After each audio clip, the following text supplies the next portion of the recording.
Bonjour, bienvenue au webinaire des produits CTC. Aujourd'hui, je vais être celui qui va parler le plus. Je suis avec mon collègue qui est Lawrence, qui est là avec nous. Bonjour tout le monde. OK, alors on va se concentrer sur un des suites des outils de CTC que l'on vend. Fait qu'on va commencer avec un PowerPoint, puis après ça, on va aller directement dans Revit pour voir comment que les outils fonctionnent. Fait que si vous avez des questions, vous pouvez les poser à la fin. On va prendre un petit temps pour pouvoir répondre aux questions. OK, fait que Lawrence, il est directeur de compte AEC chez SolidCAD. Fait que vous pouvez voir le numéro de téléphone si vous avez besoin de communiquer avec lui. Moi, je m'appelle Siverol, je suis consultant technique chez SolidCAD. Fait que tout ce qui a trait aux questions techniques, au support, ça va être moi qui va répondre à cela.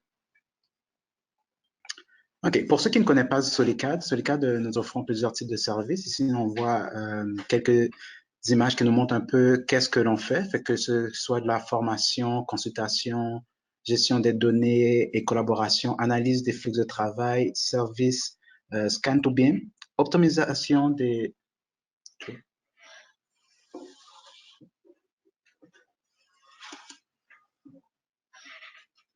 OK, juste un instant, je vais vous montrer mon écran, ça va aller un peu mieux. OK. Fait que ici, on voit les outils les services que nous offrons, fait que ce soit la formation, consultation BIM, gestion des données de collaboration, analyse des flux de travail, service Canto BIM, optimisation des flux de travail, développement de logiciels et personnalisation, simulation et analyse, gestion des cycles de vie des produits, événements et soutien technique. Fait que lorsque quelqu'un demande qu'est-ce que SolidCAD ils font, moi je réponds toujours tout ce qui a trait au logiciel, on le fait.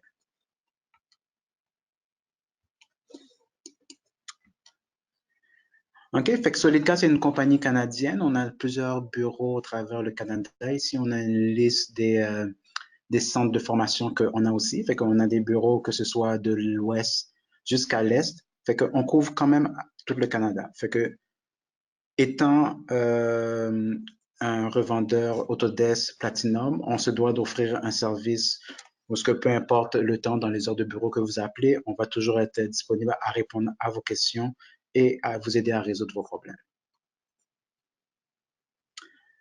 Je vais prendre un peu de temps pour vous expliquer un service qu'on offre à tous nos clients. Ça s'appelle Solid Assist. OK, fait que c'est un service qui est gratuit à tous ceux qui achètent des logiciels avec nous. Ça vous permet d'avoir du soutien technique pour les logiciels d'Autodesk.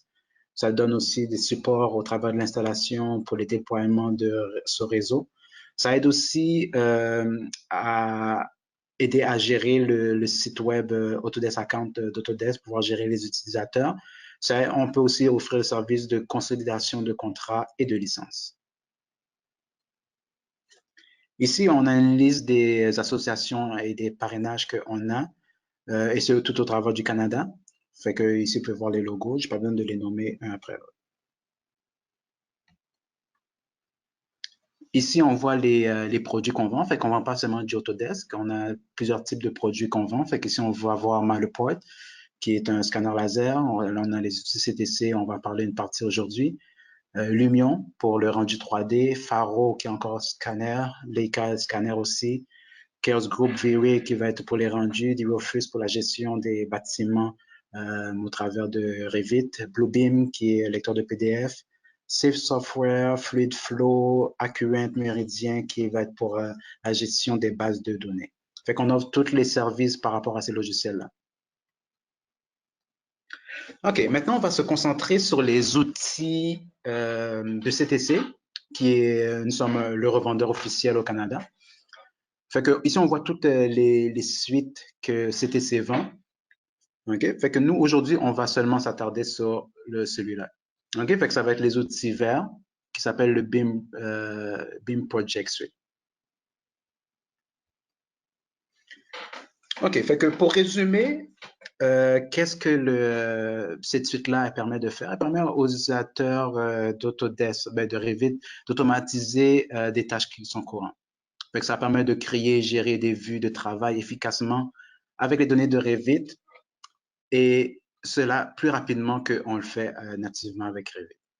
OK, fait que la plupart des outils de CTC, ils sont faits en sorte que ça donne des fonctions que Revit n'a pas par défaut et ça permet d'accélérer les tâches qui sont quotidiennes. Fait que cette présentation discutera et démontrera légèrement certaines des fonctionnalités. Fait que la suite est quand même, il y a une quinzaine d'outils dans la suite.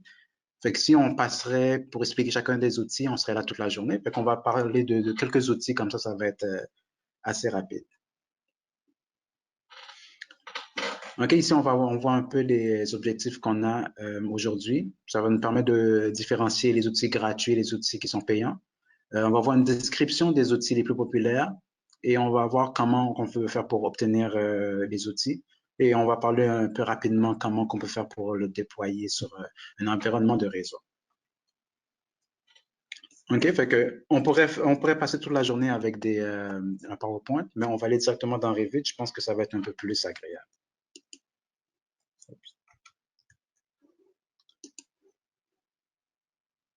OK, fait que maintenant, je suis dans Revit. Ici, on voit les outils CTC qui sont là, OK? Fait que quand on l'installe, on a un onglet qui apparaît directement ici. OK? Fait que les outils vont être séparés de deux manières. Fait qu'il va y avoir les outils qui vont être avec une couleur un peu plus foncée et les outils qui vont avoir une couleur un peu plus claire.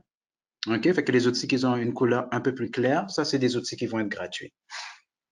OK? Ça veut dire que si jamais vous n'êtes pas intéressé par les outils qui sont foncés, mais vous pouvez quand même télécharger les outils qui sont clairs. Ils viennent toujours tout ensemble et on peut les utiliser. Fait que ça vient avec un démo de 14 jours.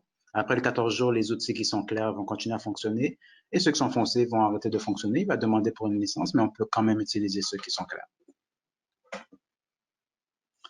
Dans les outils qui sont clairs, il y en a un ici qui s'appelle Quick Select. Fait que lui, il nous permet de pouvoir faire des sélections un peu plus avancées dans Revit.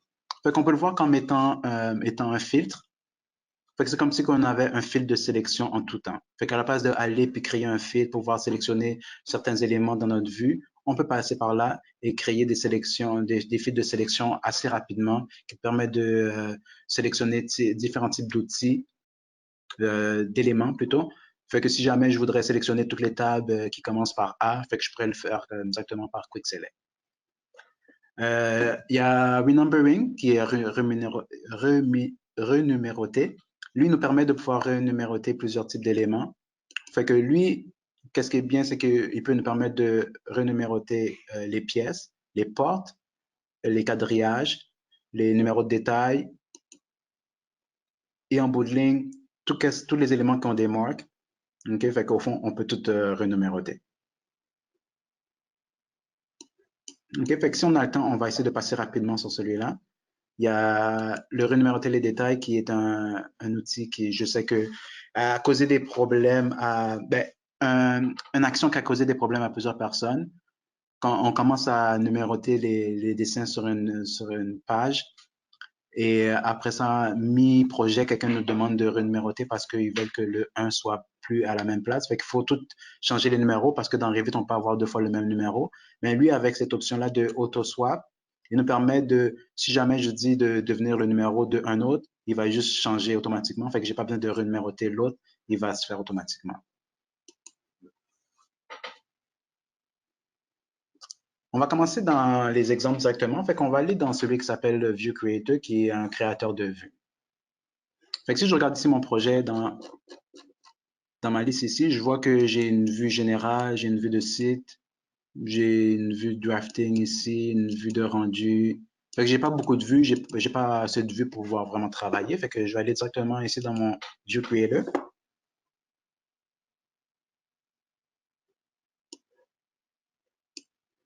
OK, fait que ici, je vois ici que je peux créer des différents types d'éléments, que ce soit des niveaux, des vues en plan, des élévations, des vues dépendantes, des tableaux, sous-projets, même dupliquer les vues et même des gabarits de vues.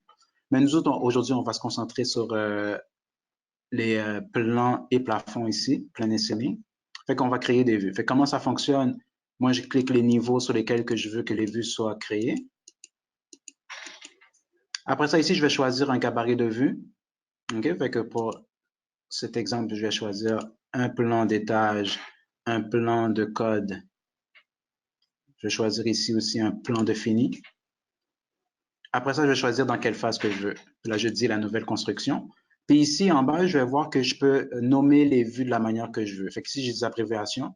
Fait que ça veut dire qu'il va prendre le nom qui est ici. Fait que je peux choisir dans quel ordre que je veux. Ici, j'ai choisi le gabarit de vue. Après ça, le niveau. Et ensuite, ici, les phases. Fait qu'il va nommer automatiquement mes vues de cette manière-là.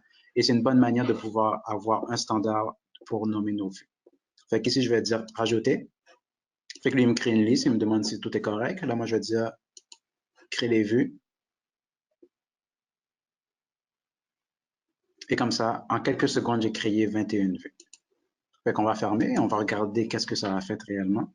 Fait qu'ici, je vois ici que mes vues ont été créées. Je vois vue de code, mes vues de fini ici. Général, les outils étaient déjà là.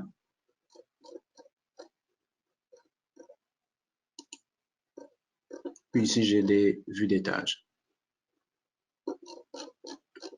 Fait qu'automatiquement, il crée mes vues et applique le gabarit. Fait que les vues apparaissent comme qu'ils doivent être automatiquement.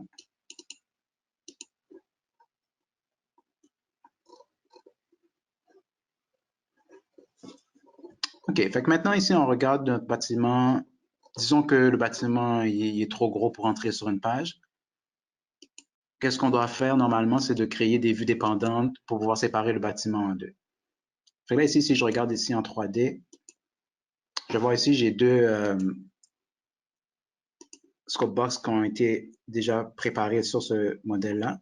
Okay? Fait que je regarde leur nom, un qui s'appelle Area A et l'autre s'appelle Area B, ou bien le contraire, Area B et Area A.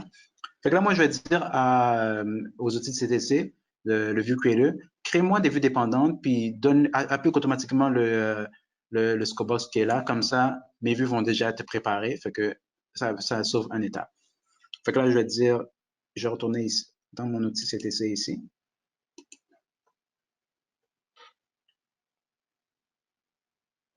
OK. Premièrement, je vais créer mes vues agrandies. Fait que je vais aller ici choisir tous mes niveaux. Ensuite, ici, je vais aller dans plan agrandi. Et après ça, je vais choisir nouvelle construction encore. Je vais les rajouter dans ma liste et je vais les créer.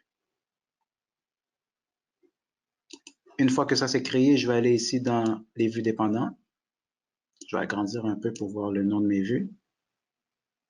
Je vais regarder ici, je vois agrandi. Puis là, je vais dire applique le scope box A et B ici.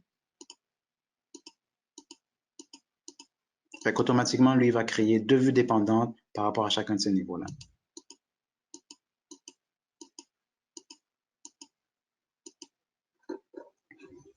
Une fois que c'est coché, je vais dire créer vue dépendante.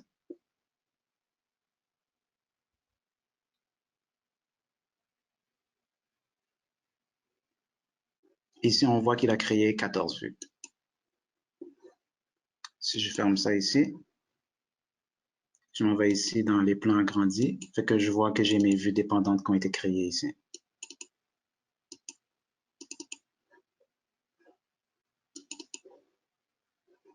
Ça a été créé automatiquement.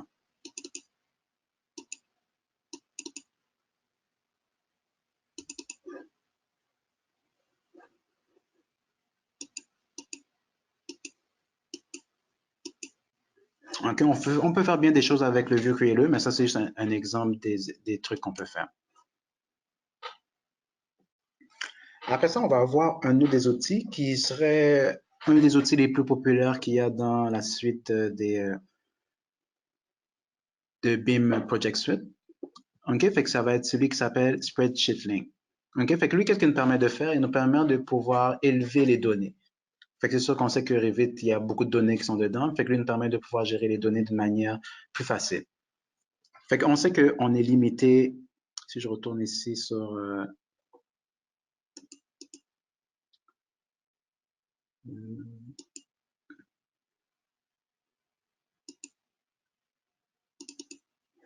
je retourne sur ma vue ici. Fait que ici, on sait qu'on est limité quand même au travers des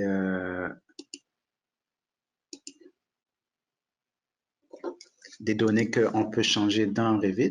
Fait que si je regarde ici mon tag de pièces ici, je vois que mon ratio d'occupants, il est pas rentré. Okay, c'est un paramètre qui est dans la pièce. Il n'y a rien de spécial par rapport à ce paramètre-là. Je regarde ici. Fait que je rentre un chiffre ici. Ça va apparaître là. OK, fait qu'il n'y a rien de spécial. Fait que normalement, le moyen de faire ça, si on n'a pas les outils CTC, c'est vraiment de faire ça manuellement, de les rentrer dans chacune des pièces. OK. Quelqu'un pourrait me dire, OK, on peut aller dans un tableau. OK, fait qu'ici, j'ai un tableau ici pour mes nombres d'occupants.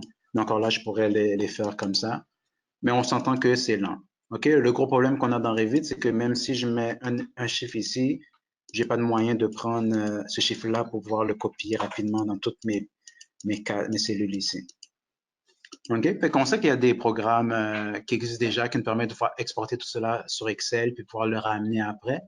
Mais ici, on a peut-être quelque chose qui va être un peu mieux. Fait que je vais aller ici.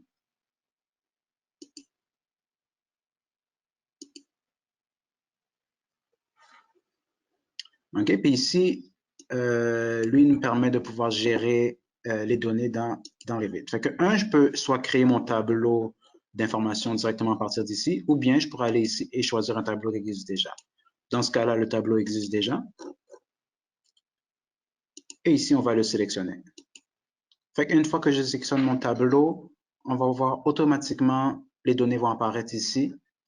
Fait que c'est comme un tableur Excel qui est intégré directement dans Revit.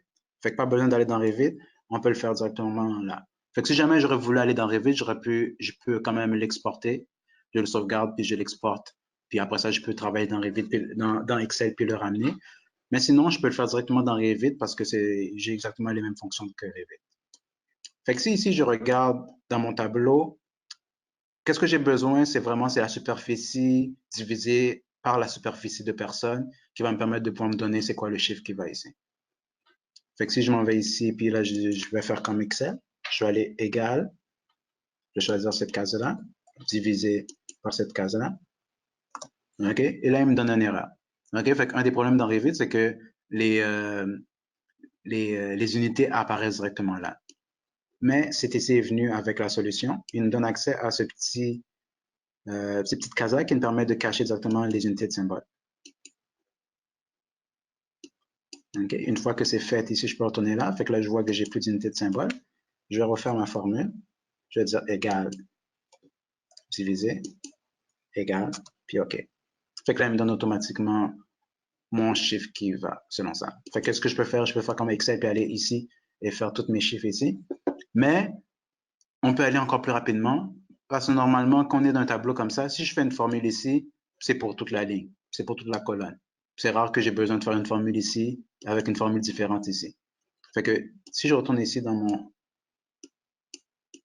mes paramètres, fait qu'ici, je peux dire calcule automatiquement les paramètres, les formules. Fait que je vais aller ici, cliquer sur mon ratio ici. Fait que je vais dire de calculer. Et automatiquement, il va calculer toute la colonne pour moi. OK, fait qu'on voit qu'il y en a, c'est écrit value parce que lui, il fait diviser rien, fait que ça donne value. OK, fait qu'on peut quand même faire les formules dans Excel qui diraient s'il n'y a rien, faire des formules de si, s'il n'y a rien, fait que if, il n'y a rien, mets 0, sinon on met le chiffre qui doit être là. OK, on peut aussi faire d'autres formules parce que c'est un ratio de 0,55 personnes, ça va un peu mal. D'habitude, on va l'arrondir à 1. Fait qu'on pourrait quand même aller ici et dire de round. Fait que si je dis comme ça, après ça, si je m'en vais ici, c'est exactement la même formule qu'il y a dans Excel.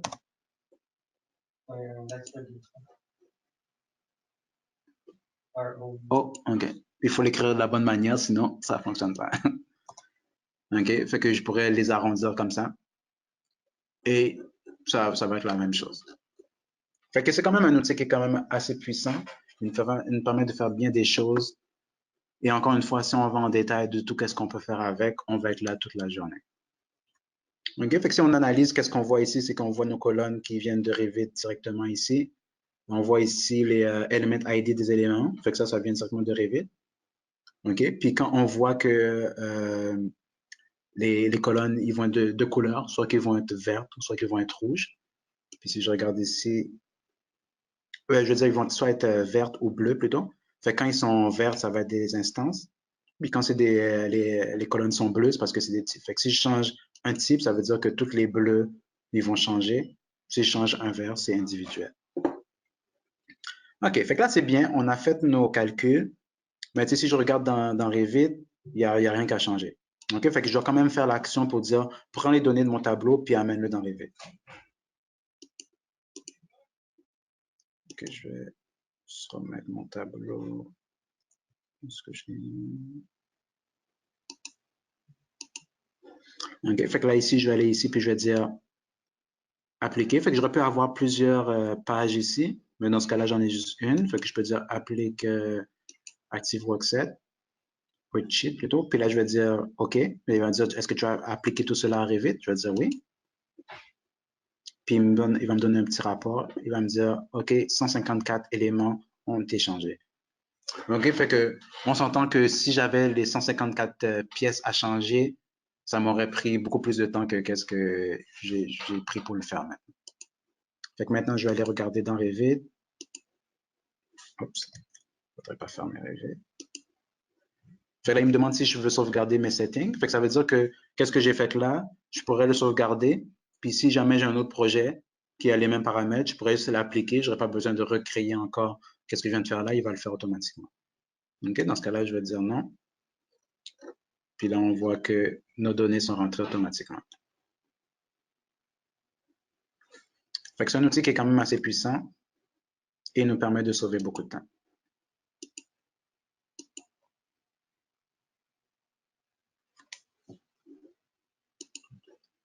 Fait que qu'est-ce qu'il nous permet de faire aussi? Fait que là, j'ai pris un tableau qui existait déjà, mais j'aurais pu créer un tableau directement. Je sais pas très bien.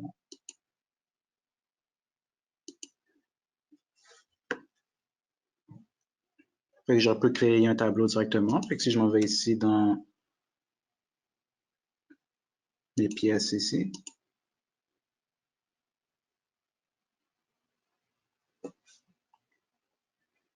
OK, fait qu'on voit tous les paramètres qui sont dans les pièces. Fait que je pourrais me créer un tableau puis faire exactement ce que j'ai besoin. Fait que jamais on a besoin de déplacer des données, mais on n'a pas besoin d'avoir un tableau physique dans Revit pour pouvoir les montrer. On pourrait le passer par là, comme ça. Fait que c'est exactement le même principe. À chaque fois que je rajoute des données ici, on va voir que ça va apparaître ici.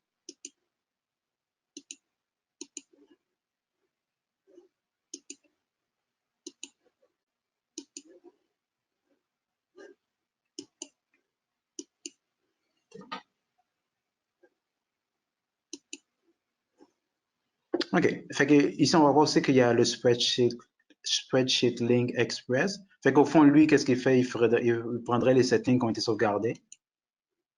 Si je clique dessus, on va voir un peu. Fait qu'ici, on voit qu'on a il y en a qui sont déjà enregistrés dans ce projet-là. Fait que je pourrais soit le sauvegarder dans le projet ou bien dans un fichier externe.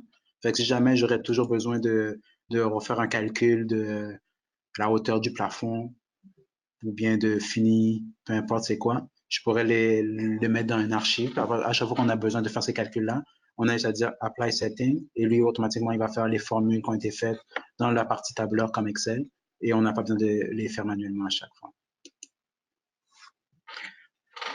OK, pour conclure la partie tableau, il y a ici Schedule Excel, qui lui est un créateur de tableaux, mais lui, il va se baser sur un tableau fait sur Excel. Fait que si on retourne sur un tableau de Revit, fait que le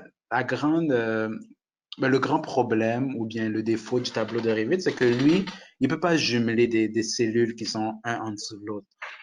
OK? Fait qu'on peut jumeler des colonnes dans les entêtes ici. Mais si jamais j'aurais comme une ligne ici, puis je voudrais que deux éléments dans le nom pointent sur le même département, c'est impossible. Parce que lui, il peut juste avoir un élément en ligne. Fait que ça arrive souvent, les personnes, ils vont faire des tableaux sur Excel, puis après ça, ils vont soit exporter l'Excel, soit le donner à côté, ou bien faire une photo de l'Excel, puis après ça, le mettre sur la page de Revit, parce que souvent, on va avoir cette information-là sur Revit. Ou bien des fois, dans les personnes qui sont en mécanique, des fois, ils ont des types de tableaux qui, ça fait 50 ans que la compagnie existe, puis il y a toujours eu le même tableau. C'est pas Revit qui va changer leur tableau. Il y en a qui ont ce problème-là.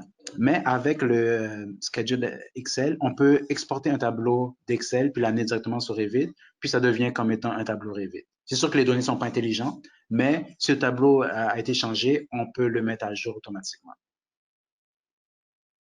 OK? Fait qu'il faut vous montrer comment que c'est simple. Je vais créer un tableau en temps réel. Je vais aller sur Excel ici.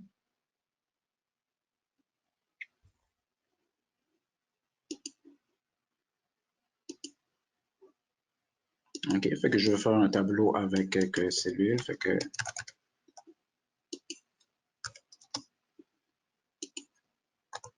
OK, je vais avoir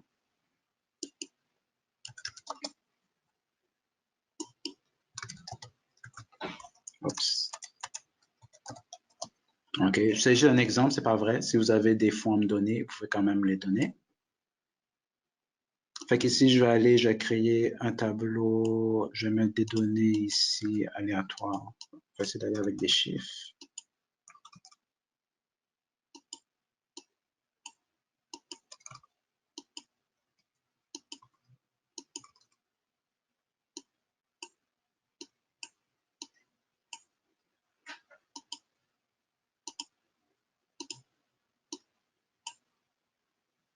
Okay, pour pas que ce soit toujours la même chose.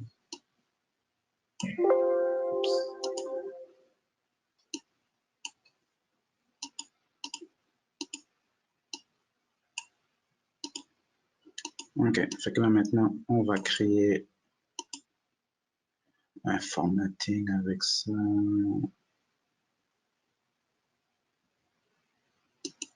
On va prendre cela ici.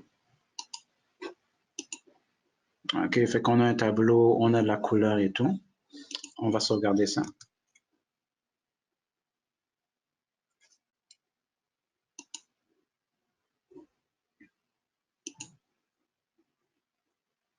OK, on va l'appeler Steve. On va sauvegarder. Une fois qu'on a terminé avec ça, on va aller ici dans nos outils CTC ici.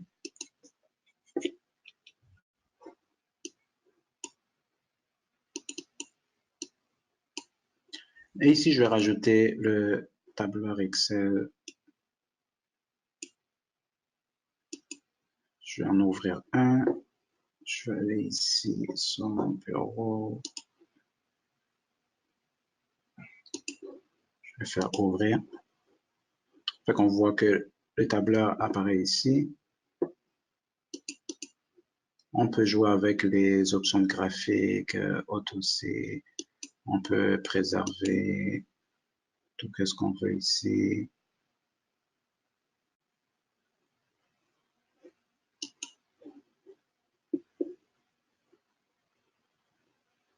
Après ça, je peux dire de créer une vue avec, puis on peut dire ici de choisir soit faire un tableau ou bien de faire une vue de détail ici. Dans ce cas-là, on va faire un tableau. Okay, il va s'appeler Sheet 1, c'est pas grave. On dit OK. Puis automatiquement, il crée ça pour moi. Puis lui, il va regarder, il va toujours le vérifier son emplacement. Si jamais je fais une modification, il va me dire qu'il n'est pas à jour, puis je pourrais le dire update, puis il va le mettre à jour. Fait que si on regarde pour voir qu'est-ce que ça a fait, je vais fermer ça. Il nous a fait un tableau ici automatiquement. On peut le prendre puis le mettre sur une page.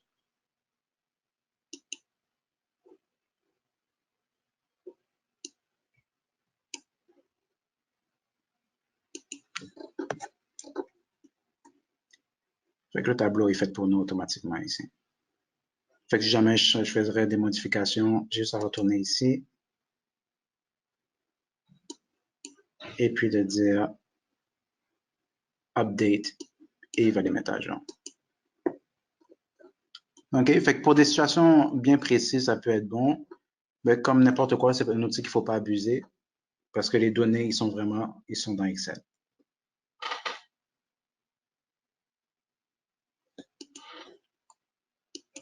OK.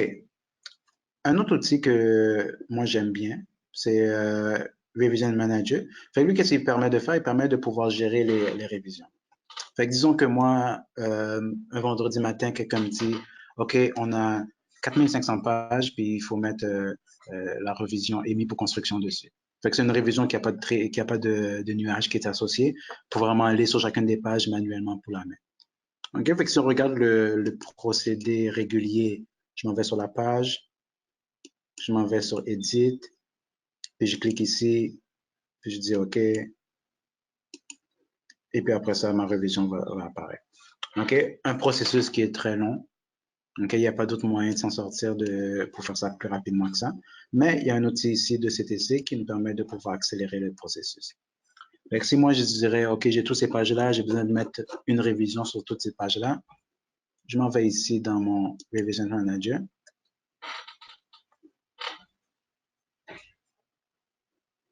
Je vois toutes mes pages qui sont là et je vois toutes les pages qui ont déjà des révisions.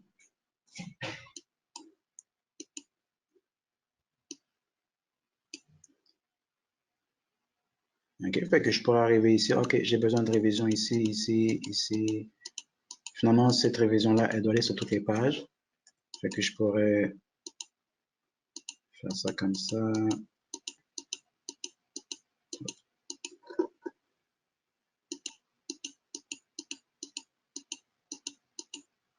OK, fait que je pourrais sélectionner toutes les pages. Ou bien si jamais je sais que cette révision-là, ben, toutes les révisions doivent aller sur celle-là, je pourrais quand même aller ici et dire rajoute-les partout ici comme ça.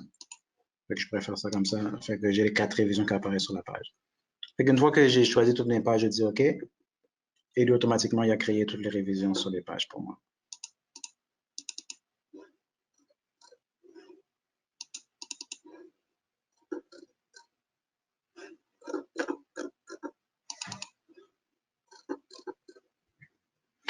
OK. Juste faire qu'est-ce que je viens de faire, c'est quelque chose qui aurait peut-être pu prendre 10 minutes en utilisant la manière régulière. Fait qu'un petit produit qui est quand même assez rapide, puis il permet de pouvoir avoir du résultat quand même assez facilement.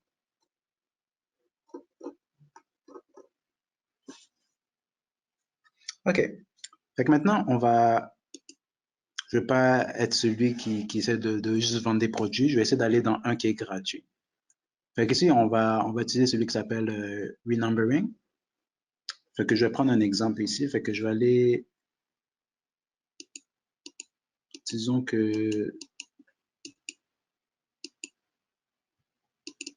je vais voir cette vue-là. Si je vais rajouter quelques vues ici, comme ça va être sur une page.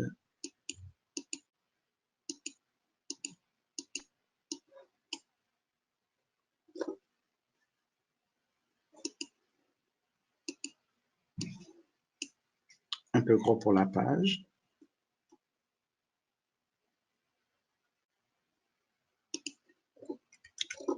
Mais ça va permettre de pouvoir expliquer qu'est-ce que ça fait. Fait que là, ici, j'ai le numéro 1 là, j'ai le numéro 2 là. Dépendamment dans quelle école que les personnes ont été, il y en a qui préfèrent avoir le 1 en bas ici. Fait que là, ici, j'ai 4. Fait que normalement, si je veux changer ce numéro-là, moi, je m'en vais ici, puis je veux changer ce numéro-là. Puis si je mets 1, il va me dire que c'est impossible parce que le 1 existe déjà. Tout à fait logique. Mais quand j'ai 15, 20, 30 vues sur plusieurs pages que je dois faire le même procédé, ça peut être long. Fait que là, maintenant, moi, je vais aller ici dans mon outil qui est, je le répète, gratuit. je vais dire que je veux renommer mes vues. Fait qu'ici, je vais choisir detail number. Je vais dire que je veux qu'il commence à 1. Et l'autre chose que je vais le spécifier, j'aurais pu dire avoir un préfixe, un suffixe ou un séparateur, mais je vais dire, je veux que tu automatiquement changes le numéro s'il existe déjà. Je vais dire renuméroter. Et maintenant, je vais cliquer. Dès que je vais cliquer, lui, il va changer à 1. Fait que si lui est rendu 1, ça veut dire que le 1 est rendu 4. Fait que lui était 1, il est rendu 4. Fait que lui, je veux plus qu'il soit 4, je veux qu'il soit 2. Fait que ça veut dire que le 2 est là et le 4 est rendu là. Et lui, je veux qu'il soit 3. En cliquant lui, il devient 4 automatiquement. Fait qu'un petit outil qui est gratuit, qui permet de pouvoir sauver beaucoup de temps.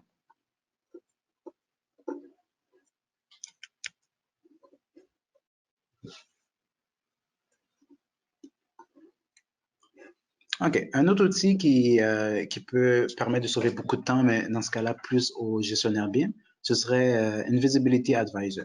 Fait que lui, c'est un outil qui permet de pouvoir trouver des éléments qui sont pas visibles dans la vue. Fait que si je m'en vais ici, disons que je vais aller dans les plans généraux.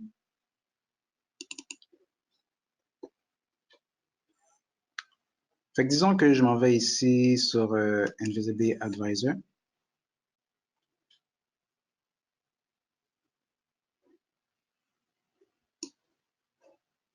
Fait que je sais que j'ai du mobilier qui sont là, mais je les vois pas dans cette vue-là. Fait que qu'est-ce que je vais faire? Je vais aller ici dans mes plans de fini.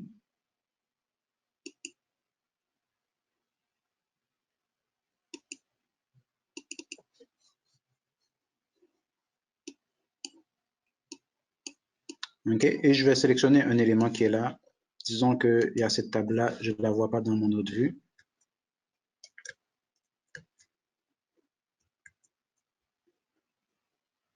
OK. Je vais juste fermer un peu de vue, ça va être un peu plus facile.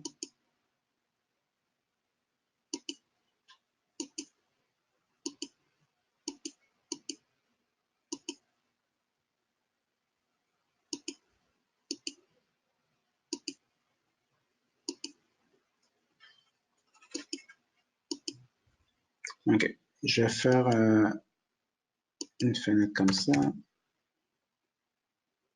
Finalement, j'en ai plus que j'ai anticipé. Je vais les fermer toutes d'un seul coup.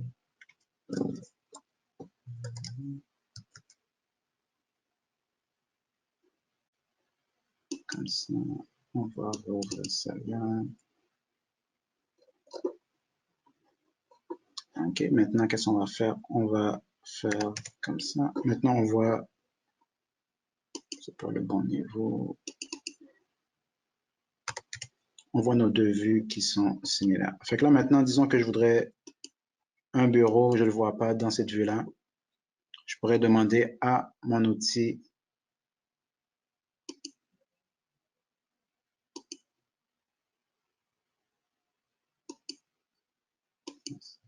ici, Invisibility Advisor. Non, il doit être petit. Ici, puis là, je peux le dire dans ma vue ici qui est active, trouve-moi cet élément-là. Fait-lui automatiquement, il va regarder toutes les manières qu'un élément peut être caché, puis il va nous donner de l'aide pour pouvoir les retrouver. Fait qu'ici, il dit, aussi simple que ça, on voit le premier, la catégorie est off. Fait que là, je pourrais dire fixe. Fait que là, il nous donne un petit message. Puis automatiquement, il a allumé la catégorie dans cet élément-là, dans cette vue-là. Puis là, je peux voir mes bureaux.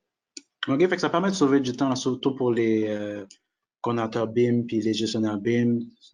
La plupart du temps, c'est les utilisateurs, ils ne trouvent pas sont leurs éléments. Facilement, ils peuvent trouver les éléments eux-mêmes et ils peuvent le corriger en allant ici.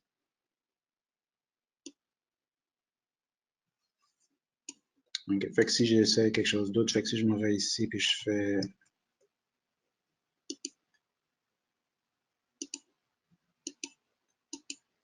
908, je pourrais cacher mes éléments comme ça. Je ne sais pas s'il y en a qui font ça. Pas une bonne idée. OK, fait que j'ai caché mon élément comme ça. Je pourrais le sélectionner puis dire je ne trouve pas mon élément.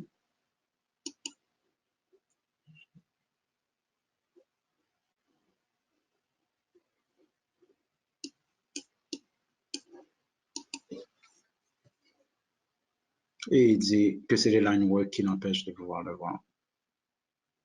Et il donne un petit aide pour savoir comment faire pour l'arranger. Fait que c'est quand même assez puissant comme outil.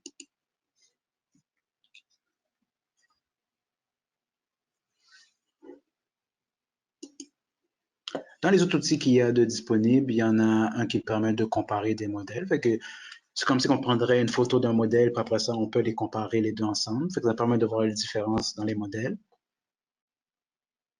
Un autre outil que lui j'aime bien, ça va plus viser pour ceux qui sont en architecture, ça permet de pouvoir créer résistance au feu directement dans les murs et les gérer. OK, comme on a un peu de temps, je peux le montrer celui-là. OK, je vais juste fermer ça. Je vais prendre un modèle qui est un peu plus simple pour pouvoir le gérer.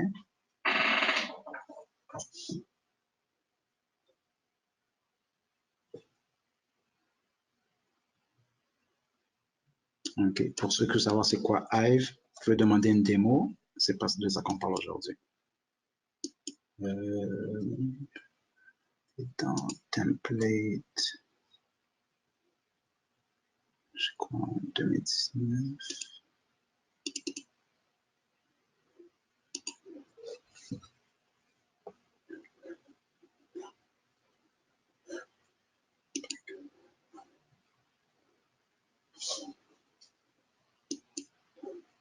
OK, fait qu'ici, j'ai ouvert un modèle qui a rien dedans.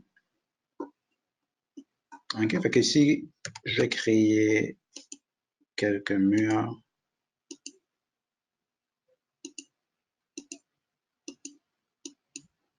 OK, fait comme tout bon projet architectural, il y a toujours un mur qui a un angle indéterminé.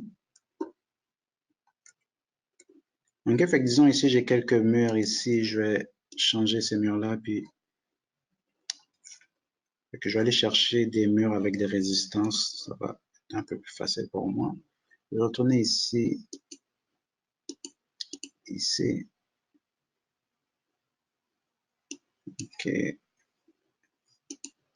je vais avoir des murs qui ont des résistances ici.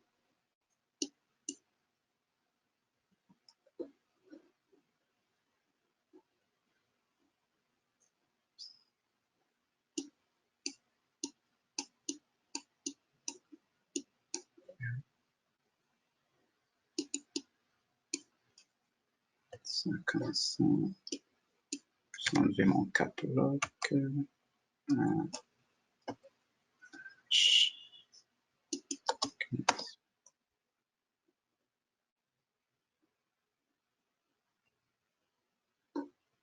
OK, fait que j'ai un mur ici.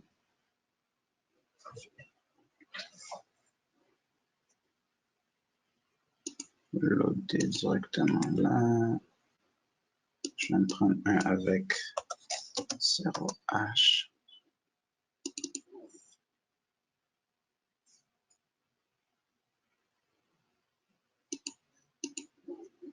Et puis, je vais terminer avec 2H.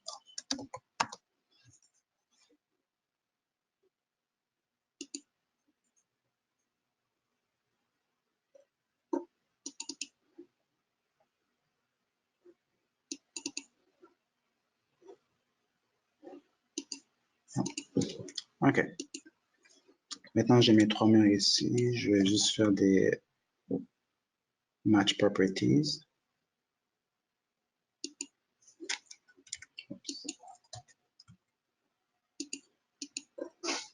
Comme ça, je vais prendre celui-là. Terminer avec lui. OK. Maintenant, quand je vais aller dans Fire Rating ici, automatiquement, il va regarder toutes mes murs que j'ai dans mon projet. OK, puis là, on voit que ça a déjà été mappé. Là. Fait que là, ici, j'ai un mur 1 heure, il y a un 1, puis j'ai un mur 2 heures ici. Un mur 0 heure, il y a un 0. Fait que je pense que j'ai me suis trompé ici. Je vais rajouter celui qui est 2 heures.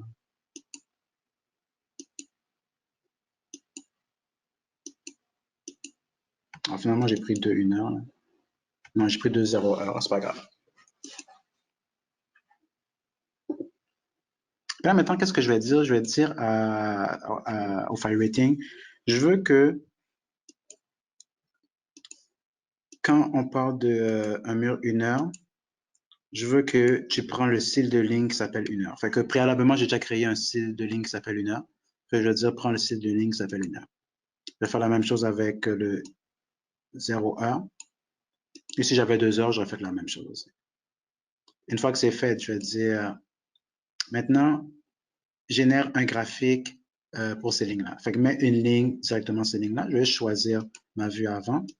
OK, j'ai juste une vue dans celui-là. Là, je vais dire génère les graphiques. Fait que là, je vais dire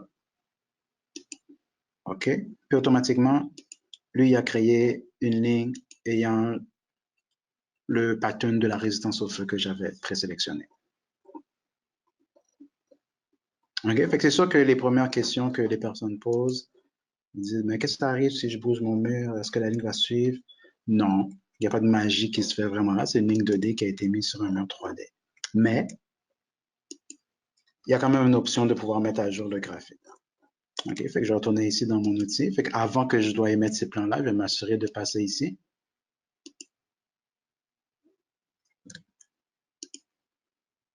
Et je vais dire Update Graphic. Et automatiquement, les lignes vont suivre. Fait que ça peut pas être plus simple que ça.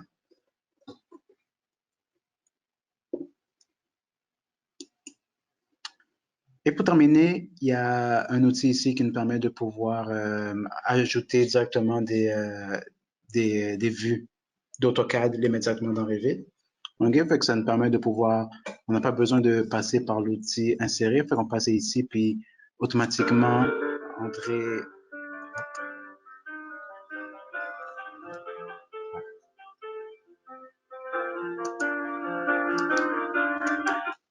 OK, désolé. Fait qu'ici, je peux automatiquement entrer plusieurs vues en même temps. Fait que disons que j'aurais 45 détails typiques que je dois mettre sur mon modèle. Je pourrais passer par ici, sélectionner mes 45 CAD, puis les mettre directement sur des vues 2D automatiquement sans avoir à créer les vues parce que lui va créer la vue, il va l'appeler le nom du CAD, puis il va le classer automatiquement. Fait que ça permet de pouvoir sauver du temps. Fait que ça résume un peu le tour que je voulais faire des outils CTC. Fait qu'on va voir s'il y a des questions.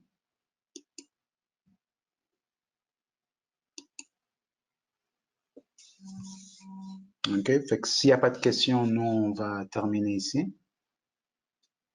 Fait que vous pouvez toujours rejoindre Lawrence ou bien simplement appeler SolidCAD au numéro de SolidCAD. Puis si vous avez des questions, on peut toujours nous envoyer des courriels. Si vous êtes déjà client de nous, vous pouvez parler à votre représentant, puis on peut quand même faire des démonstrations sur place ou bien on peut répondre à vos questions. Peu importe le problème que vous avez, on va être là et on a la réponse pour vous. Fait que je vous souhaite une bonne fin de journée. S'il n'y a pas d'autres questions, on termine ici.